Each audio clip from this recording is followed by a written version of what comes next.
In 2020, a man uploaded a movie onto YouTube, which he didn't own the rights to. The owner of the film wasn't too happy about it, and after the bootlegger refused to take the movie off of YouTube, it was taken in front of a judge on People's Court.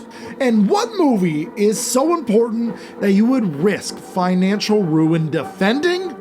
None other than Hack-O-Lantern. At least we got a judge talking about Hack-O-Lantern in a courtroom. And how it owns the rights to, what's the name of it? Hack-O-Lantern? Hack-O-Lantern. There's nothing better than B-horror movies. I love it. No, I love them too. There really isn't anything better than B-horror movies, especially when you have a good title. And Hack-O-Lantern is a good title. Is it thought-provoking? No. Is it descriptive? I guess, maybe. Is it good? Oh, hell no. But is it campy, dumb, and fairly memorable? You betcha. Let's find out if the movie is as good as its title and discover if Hack-O-Lantern is worth going to court over. Welcome to the HellBound Horror Show.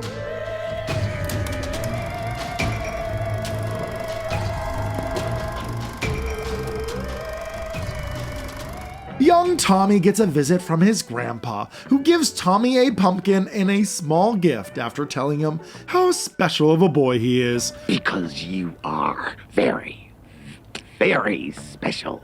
Well, Tommy goes to cut the pumpkin, even though his mom thinks he'll shoot his cut himself. You'll shoot your eye out, kid. You're gonna cut yourself. And Tommy does indeed cut himself, and I don't blame him. I'd probably cut myself too if a transition from day to night happened that jarringly. Oh! Tommy, what did I tell you? But Mom, I like the taste of blood. Tommy likes the taste of blood because his grandpa says that it's good for him. His mom freaks out, destroys the pumpkin, and angrily asks Tommy if he got anything else from his grandfather. Uh-oh. Well, Tommy's dad is annoyed at the grandfather for always being really weird to Tommy, and only Tommy. Tommy's dad goes to hunt down the grandfather and finds that he's part of a cult, and just like that, he's murdered. It's hammer time!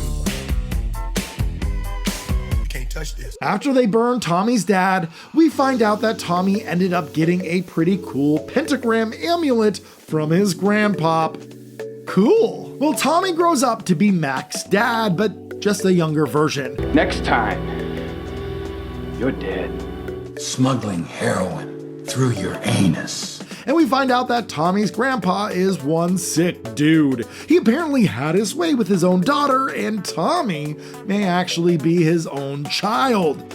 Talk about daddy issues. Some family. To hit this home even more, Tommy likes listening to music and fantasizing about its music video. What song does he listen to? A song full of lasers, metal, and lyrics that are a little spot on.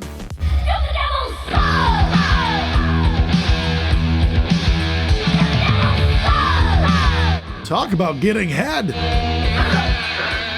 Well, it's Halloween night and there's a big party in town. Tommy's younger sister will be going with friends, and Tommy's younger brother is the cop who will be overseeing that the party goes smoothly. Typical slasher setup. And Halloween night just so happens to be a special day for Tommy. His grandpa has a ceremony planned for him, and Tommy has been practicing his devil worshipping at home. Well, someone is dressing up in this devil's mask, stalking the teens and knocking them off one by one. Who is behind the murders? What does this evil cult want? Who will survive? And is it worth going to court over? I unironically love Hack-O-Lantern. Trick or treat, give me all your candy or I'll blow your head off. There's a distinct charm and cheese to it. It's objectively not a good film by almost any standard, but its ineptness shines through in a way that few films can. I know it's cliche to say, but Hack-O-Lantern is so bad it's good. If you like bad movies that fail at being a movie and stumble their way to the finish line, Hack-O-Lantern checks off all the boxes you would want. If you love over-the-top performances and awkward voiceover work, Bennington have that I don't have. For one thing, a tattoo on her butt. Yeah, I bet you go for that sort of thing, don't you? it's got you covered. Weird story revelations and twists that will put your jaw on the floor out of embarrassment, Done. Awkward cuts between night shots and day shots? Yeah. If you're a fan of TNA, this movie has plenty. Like, so much so, it almost feels like a soft-core porno at times. There's so much to love, but I need to single out High Pike. Say, damn your job if it means your grandpa can't have any fun on Halloween. Ordinarily, I'd say screw her brains out, but I don't think that little witch has got any.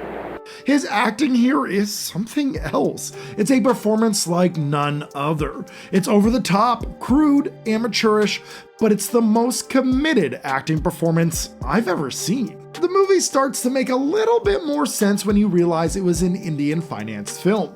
The Indian producers had made a few hits in India, but wanted to test the American market, so they made a cheap slasher movie. Just a few years too late to be a part of that slasher boom. Was Indian, and he did not speak a word of English. And there was nobody there to translate to him. The producer didn't speak any English at the time, he had no interpreter, just hoped that the actor said the right words. Most of the actors were working for free. Mac's dad, Gregory Scott Cummings, said, reflecting on his time on Hack-O-Lantern. For years, he kind of buried the thought of it, but has later come around to the film. Tales behind the camera even talked about how Jag Mundra, the director, accidentally walked backwards into one of the dug-up graves and ended up breaking his arm and his leg. He was a mess, but still showed up on set to direct. Clearly, everything didn't go according to plan, but the product shines because of it. So why does Hack-O-Lantern deserve to be a Halloween staple for years to come? This awkward recipe made a one-of-a-kind slasher that only films like Bloodbeat could ever rival. Well, you're not gonna find another Halloween movie quite like it. It's The Room or Fateful Findings, but specifically for the Halloween season. And yeah, I understand that the film doesn't really feel like Halloween. It couldn't even get the Halloween atmosphere right. It's a warm and very green locale. Sure, we have some pumpkins and people do dress up at a Halloween party, but that's about it. It doesn't have that fall, crisp vibe that I look for in a Halloween flick. But failing to capture the season that it was trying to emulate is part of the campy charm. Hack-O-Lantern is the perfect Halloween film for a group of friends who love riffing bad movies on a nice quiet night. You'll be laughing, furrowing your brows in confusion, laughing some more, and shaking your head in disbelief. It's a small group crowd pleaser and totally worth the watch every Halloween season, even if you have to go to court to watch it.